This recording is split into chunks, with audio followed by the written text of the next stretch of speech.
ang hindi nila alam, yung nangyari na yun, dun talaga na naglabasan na lahat na. Maski kami dito sa Japan, ang dami namin nag-rally, pumunta pa ako Shibuya, kahit na 'pag, may trabaho ako no'n.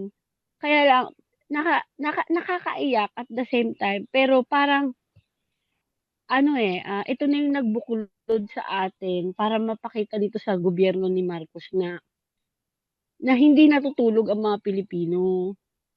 Wag niya hindi lang talaga tayo ano, hinahayaan na nga lang natin sila kahit na nilulubog na nila sa kahirapan yung ano, yung Pilipinas, eh. Kaya lang yung ginawa nila kay Pangulong Duterte, ibang usapan na.